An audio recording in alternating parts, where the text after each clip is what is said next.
Hi there, and you join me today in a very, very cold England. In actual fact, it's in the minuses, which is pretty incredible. Forget global warming, this is global colding. Today, I'm with the Peugeot 3008, and this is its little midlife crisis, as I call it. It's the facelifted version, and as you can see, right from the off, it's got a completely new front. However, there's a few other bits and pieces that Peugeot have changed and slightly manipulated on this car. So let's get around it, let's get underneath it, get it out on the road and give you our opinion of the new Peugeot 3008. Let's check it out under the bonnet of the 3008, and the bonnet release catch is just down here in the passenger side. Obviously that's on the UK spec. If it's an overseas spec, then it'll be on the driver's side because they're not going to move it from one side to the other. Lift up there, just to slightly to the right is the bonnet release catch there. You have to push it up, there's no gas struts on this, so it's quite a heavy bonnet to push up, but once you've got your strut in there, it's all nice and safe and sound. Okay, number of different engine choices and setups on this car. First of all, there is an entry-level 1.2 litre 3-cylinder engine, and that produces around about 130 brake horsepower. You've then got an option of a diesel engine, and that is a 1.5 litre 4-cylinder diesel, and again that produces around about 130 brake horsepower, so not a lot of difference between those two. More torque on the diesel though. Then you can move up to a 1.6 litre 4-cylinder petrol engine, and that will give you 183 brake horsepower. All good so far, you're with me so far? Here we go, now we get into the hybrids. So there's two types of hybrid on this car. You get a 1.6 litre petrol engine, that's the one that matches up to the battery, and then there's two versions of the motors on this. So you can have a two-wheel drive front wheel drive version, and that with the petrol engine produces 225 brake horsepower. If you add another one to the back of this car, two electric motors, one front, one back, you suddenly become all-wheel drive, which is fantastic on this car, especially since we've had all this snow and ice. But it gives you 300 brake horsepower on a 3008. I've never heard of such a thing. And trust me, when you're out on the road in this, it goes like a bat out of hell. It is so fast, it is unbelievable. It's a really cracking car to drive. But it does have its drawbacks going with the hybrid, and that's what we're going to find out as we carry on around this car. And I'll explain that as we go. Let's crack on. So as I said, a complete new front, and look at the design. That is absolutely stunning in my books. I love these new LEDs as well. They're like those follow me home ones as well. These are dependent on which trim level you go for, so you wouldn't necessarily get these on the entry level. But one of the better things is this running light down here. It's almost like a little bit of sparkly, and that actually turns into an indicator when you indicate. Let's have a look around the side. So down the side of the new 3008, you do get some nice little chrome accents, not only here up on the top of the wing, but also down here on the bottom of the doors as well. You have a choice of 17, 18 or even 19-inch alloys. These are the 18s, they come with this is the Hybrid 4 all-wheel drive. We'll talk about all the trim levels when we get out on the road or when we're inside the car itself, because there's quite a good choice in actual fact. You get foldy-in mirrors when you click the lock button, which is good. Moving down the side again, lots of attention to detail, and I love that. You also get the smoke glass rear panels as well, rear window as well. And one thing I really do love, when you're getting in and out of this car, first of all, it's a lovely big door at the back, but what you will notice is the sill here, the actual doors come right around the sill there, so when you climb out, you don't get all that mud on the back of your jeans or on your dress if you've got it on. Let's have a look round the back, see what we think of that. Well, there's not a lot of change around here at the back from the old one. It still looks very, very similar. However, one thing you will notice are these new lovely LEDs, and they're shaped like a lion's claws in homage to the lion logo that Peugeot uses. I really like them. They're very neon as well. You get a floating glass rear screen here. When I mean floating, I don't mean it's flopping around. Basically, it doesn't sit in a rubber that then rusts because it's sat and the water traps inside. So it actually floats on the outside like that. You get a wash wipe, you get a rear aerodynamic piece across the top here, which allows the muck and the dirt to fly over the top and not cloud your windscreen at the back. There's a brake light inside there. Moving slowly down where you do get this lovely big chunky bumper. I like this, and I love all the chrome stripping. Everywhere you look, there's a bit of chrome on this car. It's almost like we're going back to the late 80s, the early 90s, when chrome was almost a necessity on a car. The only thing down here that I don't like is these fake exhausts. They're great to have, they do look smart, but it wouldn't take a lot just to put a pipe in there and make them actually functional, would it? Let's have a look inside, see how big the boot is. Okay, let's check it out inside. There's two ways of opening the boot on this car because it is electronically assisted. You can put your fingers under there and pull the button, or, as in this case, you can use your foot, like so, which is perfect when you've got handfuls of shopping, handfuls of kids, or you're just trying to generally lift something in there. That is an option. I think it's a very good option as well because it's very handy indeed. First thing I like about this, check it out. Raining, got to load stuff in and out. I'm in the dry, it's perfect. This boot comes up really nicely. Got some really good struts here as well, big power struts, pull it all up, it goes up very quickly. Faux pas, big one, bad one, terrible.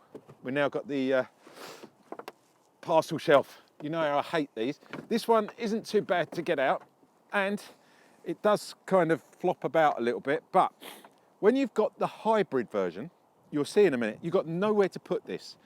On the normal 3008, you can actually, because it's got a split level shelf here, you can actually put this where the space saver would go, as well as the space saver. But unfortunately, you pay the penalty when you get a hybrid, that under here, which I'm now going to show you, is where you keep your cables, and it's just flat, because that is where that massive great lithium battery is. It's hiding under there.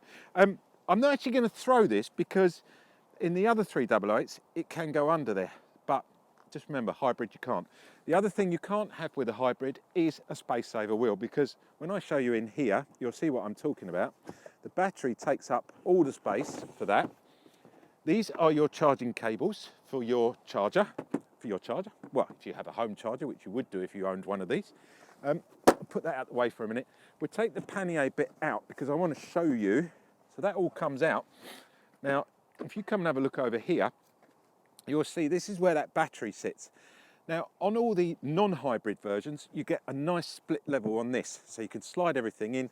It's really good. This one, you do get a kit which you can change the wheel, and I'm sure inside there's probably that horrible puncture repair goo that you put in the tyre, because you've got to have something, but it's not going to help. So that's it really. You've got 550 litres of boot space here. That's huge, absolutely huge.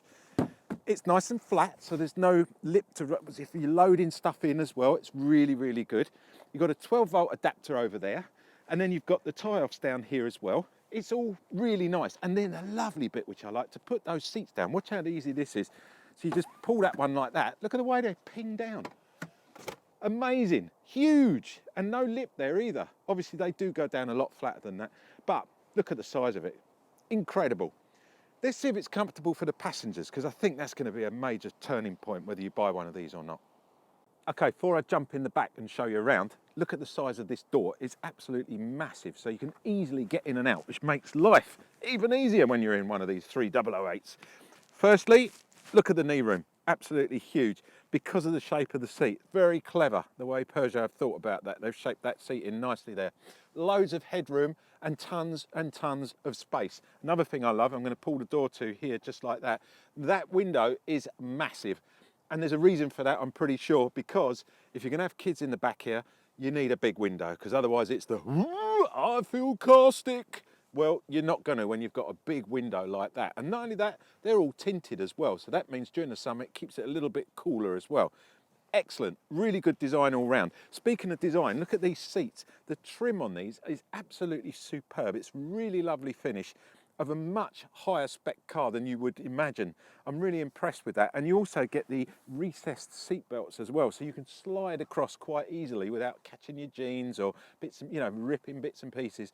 Another great thing about this car are the Isofix points. Now, it may seem trivial to you, but Isofix points on most cars, they come with those horrible little plasticky things that you're going to lose and you're going to end up having to buy more, or they come with zips and you're going to break the zip and then you can't access the... I think you get where I'm going. This is simple. This is what I call plug and play, and that's what this car is good for. It's plug and play. Speaking of plug and play, in the centre, let's have a look a bit at plug and play. You get the ski hatch, yeah. So this means when you go skiing with your family, like the French do, You can put your skis in there and everybody still gets to be nice and comfortable. And if you're really clever, you can get your coffees in there as well, because this is a double cup holder in the centre as well as an armrest. However, in the UK, it's good for those trips down to the DIY store when you go and buy a nice piece of 2x1 that measures about 6 feet in length. And therefore you can still take the kids with you, stop off for a Mackie D's on the way home, collect your wood, and what a day out you've had. Shows you the difference between us and the French. Huge. Anyway, let's bung that back up there. Let's have a look in the centre here. There is no transmission tunnel, so you can easily squeeze across here and jump into this middle seat. However, you've got to be a real, as I call it, skinny arston to actually allow 3 adults across here. So you would get 2 kids and grandma in the middle, providing you squished her bum in a little bit either side there. And she won't last very long because it's very, very stiff on this middle bit, whereas these seats are extremely comfy. Quite like these. In the centre here, you get, well, it's not independent heating, but you can adjust the heating accordingly. You can have it blowing on you, blowing down on your feet, and you can turn it on and off, which is good. Not the best, because you can't change the temperature, but it's good. I like that. In the centre there, you get a 12-volt adapter, great. And down the bottom here, you get 2 USB chargers. It's going to keep whoever's in the back here with their bits and bobbies plugged in. They'll be going forever. So another thing which I love about this, check this out. I'm going to slide over here. The front seat folds fully flat like that. Now what that means is if you are on a long journey and you haven't got a passenger in the front, you can actually put your feet up here and enjoy a sleep. Look at that. This car is absolutely ticking all my boxes. Need to get in the front and find out if it can tick a few more. Let's check it out.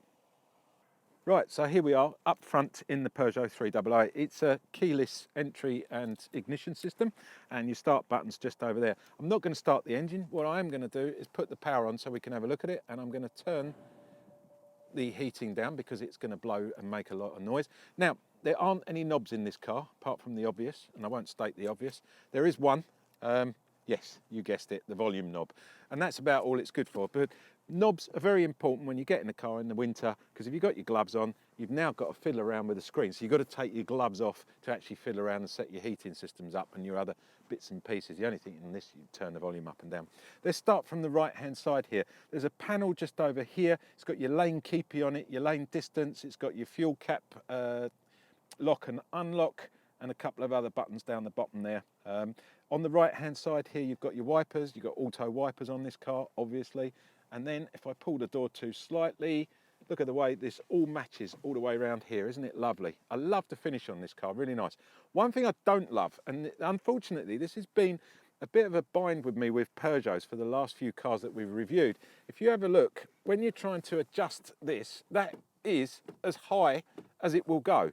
So, and the problem is this, the actual wheel itself is right in your vision there. So you have to raise your seat up so you can see over the top there. So you can see your instrument cluster. And it's such a beautiful instrument cluster. It's fully digital. It's really good. And you can set it up using this button, this button here. I'll explain the buttons on the steering wheel. It's just this steering wheel is lovely and it's a lovely shape, but you've got to drive it like you're driving, we call it a noddy car. So you're sat down there driving it like that. So not a lot. Good, not so good. There you go. Let's put that back. And one thing you do get on the 8-speed auto gearbox is a choice of 6-speed manual, 8-speed auto. On the 8-speed auto, you do get your paddles here, your flappy paddles. And trust me, on this car, the 300 brake horsepower hybrid, it's great fun to stick it in the manual and have a little bit of fun with it. On the right-hand side of the steering wheel, okay, so we've got the telephone system here. You've got a scroll button here which does your media up here. So once you're into your media button, you've got your radios up there. You can scroll up and down. There you go, and it does all your radios for you. So you can keep driving and just scroll up and down, choose whatever, just select by pushing it. Underneath you've got a list down there, and then you've got the select media button, source button there, just at the bottom. All very easy to manage and very easy to use. On the left-hand side here, you've got my Hey Siri button, as I call it, which is your voice recognition button. Again, you've got to scroll up here. This changes, you select your digital cluster here. You can set it up how you like, and it is so good. You can have it as dials, you can have it as driving, you can have it, there's so many different options on this. It's absolutely brilliant. And then you've got your volume button underneath there. Simple, nice, and easy to use. Left-hand side here is your lighting cluster. Again, simple, set it on auto. start button in the middle here. Let's move across. We've got the piano keys here, which I really like. It's a big 10-inch touchscreen, and the good thing about this one, it doesn't show all your finger greases up when you're touching it afterwards. So you just click across. So you've got media, you've got the heating system, which I explained. You've then got your nav system on here. You've got your car settings. You've got your blind spot mirror, your parking sensors. You've got your telephone. You've got your apps. It's all there. It's nice and easy to use. Below that is your front and rear heating. Perfect for the windows, for the windscreens at the back. Place to put your key here for when you are driving so it doesn't roll about all over the place. Very nice. Then you've got your mode button here. There's 4 different modes on this car. We've got the 4-wheel drive or all-wheel drive, because remember, this is the hybrid. So it's got a motor at the front and a motor at the back, and that gives you 4-wheel drive. Now, when they told me this had 4-wheel drive, I was like, yeah, it's nothing like a real 4-wheel drive. Trust me, I have driven this in the snow, in the ice. It is absolutely fantastic. I was totally blown away with the credibility of this little 4-wheel drive system. If anything it's worth getting is that. You also get a hill descent control system, and that's that little button there. Amazing, genius idea. So when you come to the hill, you just take your foot off and this car gently takes you down in the snow and the ice. I've used it, I've tried it, take it from me, it works. It is incredible. It is so ahead of itself. It's as good as any one of those luxury 4x4s that you'll be spending hundreds and hundreds of thousands of pounds on. This has got it. Second mode is sport mode. Have a lot of fun with this car in sport mode, especially if you stick it into the manual on your gearbox as well and use your flappy paddles. Oh, wow, it's fast. And then you have the hybrid mode, and then you have a fully electric mode as well. Now, that's the only drawback with this, because the fully electric mode on this car, you're only going to get around 12 miles. That's it. And then it's out, and then you have to recharge it. It's perfect if you want to go backwards and forwards to the shops, plug it back in, charge it up, doesn't take long, and you've got 12 miles of electric power. In the hybrid mode, it uses a bit of that electric power, and it also uses that 1.6 litre engine. We'll talk about economy and all those bits when we get it out on the road. So there are your 4 different modes. You've got a double cup holder here. Then you've got, on this car, the world's largest cubby box. You get a place to put bits and pieces and change in there. In here, you ready for this? Ready, watch. And seriously, that is absolutely huge. God knows what you're going to keep in there, but whatever it is, it's going to be massive and you can hide it away. I love the way that pops up as well, and it's very comfortable. Glove box, Peugeot's non-existent. Non-existent. Look, because when they offer the right-hand drive option, which is obviously for the UK primarily, you lose your glove box. If you're in France, you get a massive glove box, but over here, nothing. And, well, at least the good thing is there's no one of those books in there, because those books are a waste of time, waste of money.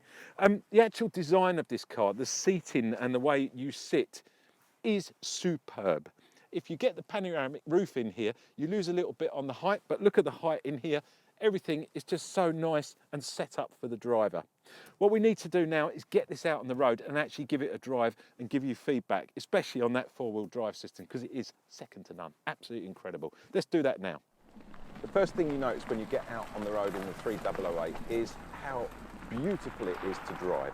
It is smooth as silk. With this 8-speed auto gearbox, you wouldn't even know there was a gear change in it, because especially when it's in the hybrid or the electric version, you're using a lot of that electrical energy, which is pretty incredible. As a hybrid, don't forget, it doesn't just survive on plugging it in. You do get a little bit of energy back from the KERS system on this car.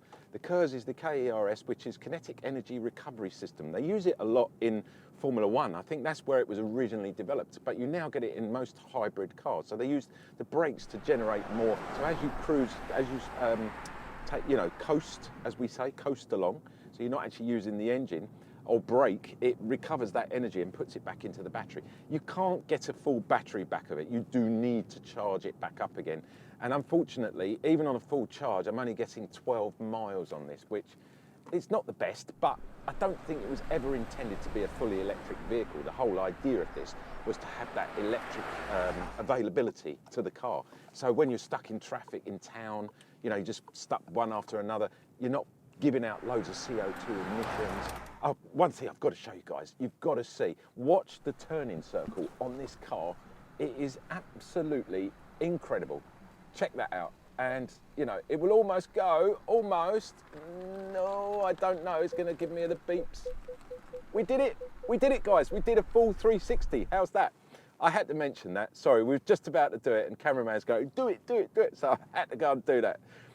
Fantastic turning circle, fantastic suspension, very, very good brakes. Now, they take a little bit of getting used to because of that recovery system that we were just talking about. They are quite fierce, so you tend to learn how to use them, because as soon as you hit them, they do tend to suddenly like almost lock up, and you do feel a little bit of lag in the car. Now, one thing, going back to the battery with the 12 miles, once that battery's depleted, you're basically carrying around what we call a dead weight. It's a lithium battery, it's in the back there, as you know, and that, I mean, it's doing nothing, you're just driving around with it. And that will affect your petrol consumption. And consequently, even on this car at the moment, this is obviously the 1.6 litre engine, because it's the only one you can have the hybrid in and the four-wheel drive, obviously. I'll show you where the petrol, you can get the consumption here on the windscreen wiper stalk. At the end, there's a button. If you push that once, on the screen there, it will come up, and we're currently getting 31.3 to the gallon, which it doesn't sound that good, but when you've actually got that electrical energy as well, when the battery's fully charged, you'll be getting a lot more to the gallon than that, because every time you're going under 30 miles an hour, the battery will cut in and it will use battery power. At the moment, mine is depleted and I haven't had a chance to get it charged up because I don't have a home charger. Now, that's another thing with this car. Lots of things are extras, and one of those is that home charge, that little 13 amp one, the one that you plug into the wall. That's extra. You don't get that with the car. You just get the leads that it came with, and that's just a standard plug-in at any one of those, you know, chargers that you can find in supermarkets or petrol stations. That's if they're working. If you've watched my previous videos on electric cars, horrendous examples of where I've actually been stuck somewhere. I couldn't find charge.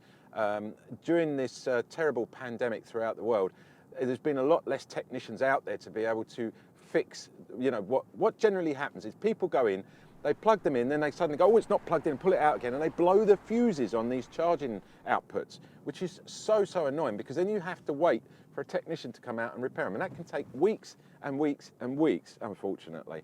So, you know, it's just one of those things. You've really got to invest in your home electrical charging unit, and that's about £500 to £600 to have one on the wall. So when you get back from your drive down to the shops or wherever you've been, you just plug it straight back in again and it tops it back up. So you never really deplete the whole battery. And again, don't forget, with battery depletion, that's something else, it's a whole different subject. That battery will need to be replaced at some point in time, because like an iPhone, when you first buy it, it's great, it lasts all day, the charge is there, and it's like, wow, this is incredible, I hardly have to charge mine. You're really showing off to people.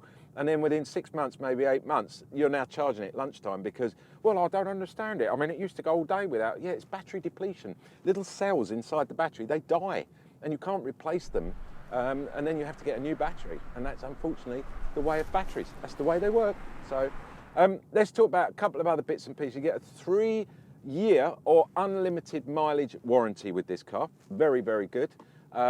I'm quite happy to say that a service on this car, the midlife service, which is I think it's around 10,000 miles, is the best part of 300 UK pounds, but that's going to vary wherever you are in the world, so we won't go too much into detail. Let's talk a little bit about safety in this car, because this car has an NCAP 5 rating. It's absolutely incredible when it comes to safety.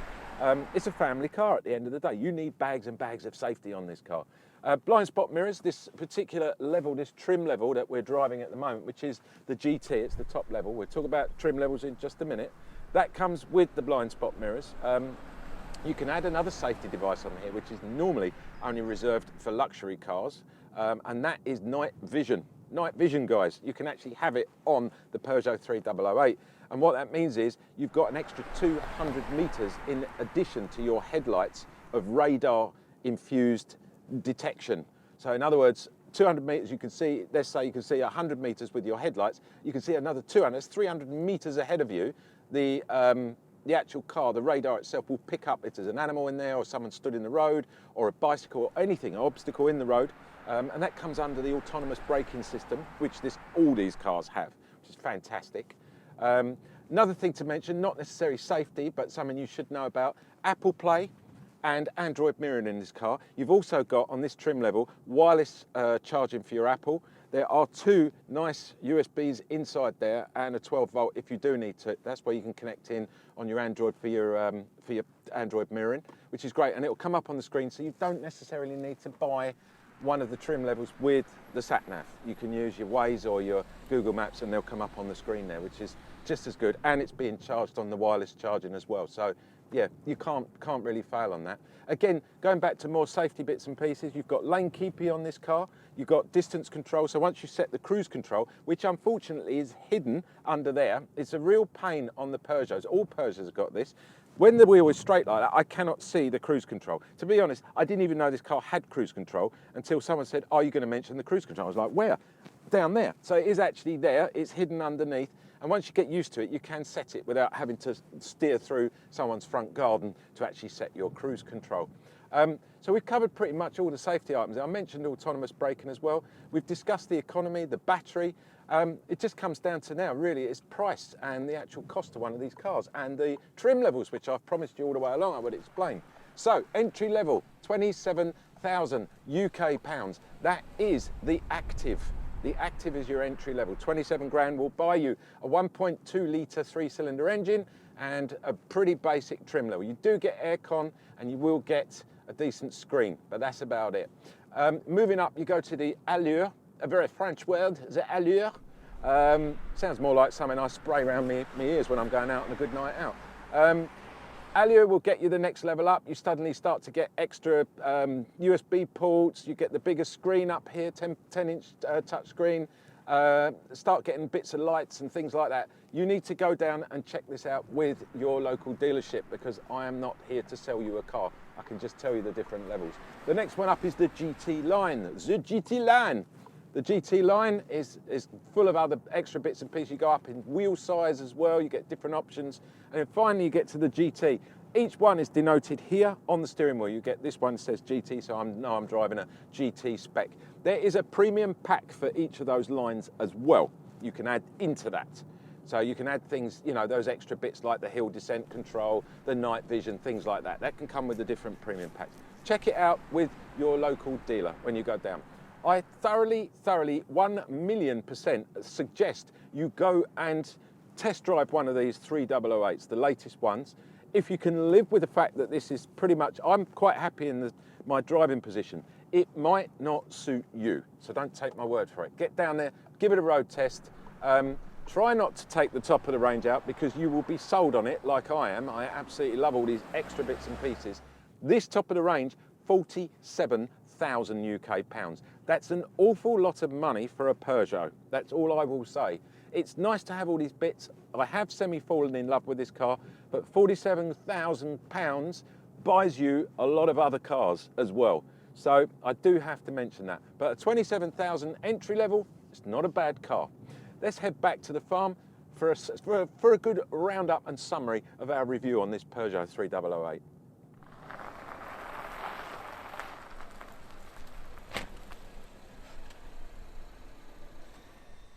So, there you have it, guys.